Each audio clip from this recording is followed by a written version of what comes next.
সাম্প্রতিক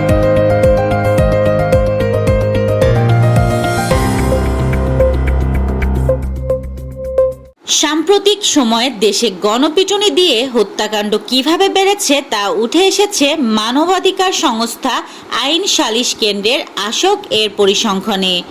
সংস্থাটির ওয়েবসাইটে দেওয়া তথ্য মতে গণ অভ্যুত্থানের মাস গত বছরের আগস্ট থেকে চলতি বছরের এপ্রিল পর্যন্ত সারা দেশে গণপিটুনিতে নিহত হয়েছে 161 জন।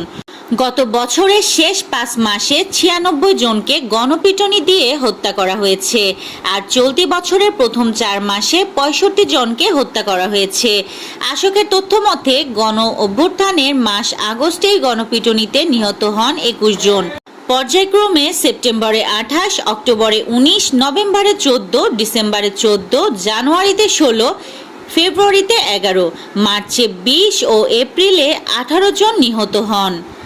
2024 সালের জানুয়ারি থেকে ডিসেম্বর পর্যন্ত গণপিটুনিতে নিহত হন 128 জন। এর মধ্যে গণ অভ্যুত্থানের আগে 7 মাসে নিহত হয় 32 জন, আর পরের 5 মাসে গণপিটুনিতে 96 জনের মৃত্যু হয়। অথচ 2023 সালের জানুয়ারি থেকে ডিসেম্বর পর্যন্ত পুরো বছরে গণপিটুনিতে মারা যান মাত্র 51 জন।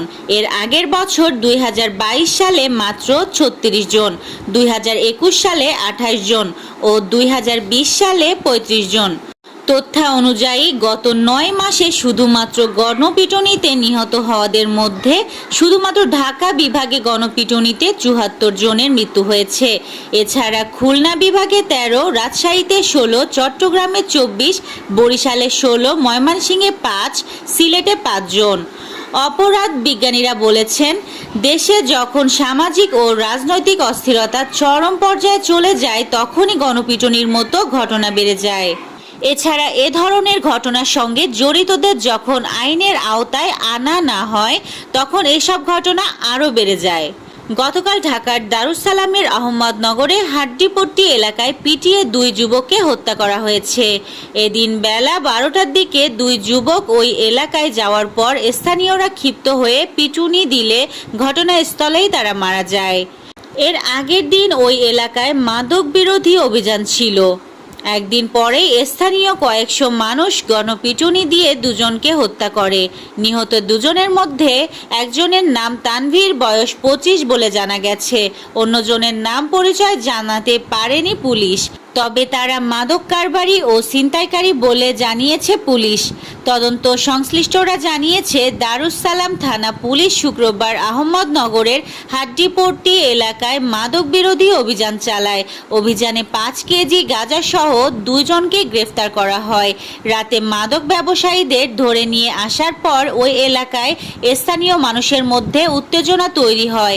পরে গতকাল 2 যুবক হাড্ডিপট্টি এলাকায় গিয়ে স্থানীয়দের শাসাতে থাকেন। তখন স্থানীয় কয়েকশো মানুষ ওই 2 জনকে ধাওয়া দিয়ে পিটিয়ে হত্যা করে। দারুস সালাম থানার ভারপ্রাপ্ত কর্মকর্তা ওসি রাকিবুল হোসেন বলেন, শুক্রবার তানভীরের বাসায় আমরা অভিযান চালিয়েছিলাম। তখন তানভীর পালিয়ে যায়। পরে তার বাসা থেকে 5 কেজি গাঁজা উদ্ধার করি। পরে তানভীর সহ 3 জন আবার ওই এলাকায় চাপাতি নিয়ে হাজির হয়ে মানুষকে শাসাতে থাকে। পরে স্থানীয়রা গণপিটুনি দিয়ে 2 জনকে মেরে ফেলেছে। 2019 সালের 20 জুলাই বাড্ডায় গণপিটুনির নির্মম এক ঘটনা পুরো দেশের মানুষকে নাড়া দিয়েছিল। ওই দিন 4.5 বছরে তুবা ও 5ম শ্রেণী পড়ুয়া তাসিন আল মাহিরের মা 40 বছর বয়সী তাসলিমা বেগম রেনু তুবার ভর্তির বিষয়ে খোঁজ খবর নিতে বাড্ডার একটি প্রাথমিক বিদ্যালয়ে যান। কিন্তু শিশু অপহরণকারী সন্দেহে একদল উন্মত্ত জনতা রেনুকে স্কুলের গেটের সামনে পিটিয়ে নির্মমভাবে হত্যা করে। মোবাইল ফোন ও সিসিটিভিতে ধারণ করা ভিডিওতে দেখা যায়, কয়েকশো লোকের জমায়েত কিছু তরুণ তাসলিমাকে লাথি মারছে, আঘাত করছে। অন্যরা ছিলেন নির্বাক দর্শক। মানবাধিকার কর্মী নূর খান লিটন মানবজমিনকে বলেন, অন্যান্য বছরের তুলনায় সাম্প্রতিক সময়ে গণপিটুনি বেড়েছে, কারণ দেশে সামাজিক ও রাজনৈতিক অস্থিরতা চলছে। এটা একটা অনিশ্চিত পথে যাত্রার মতো। এমন পরিস্থিতিতে মানুষ আইন মানছে না, মব সন্ত্রাস তৈরি হওয়াতে মানুষ গণপিটুনিতে হত্যাকাণ্ডের শিকার হচ্ছে।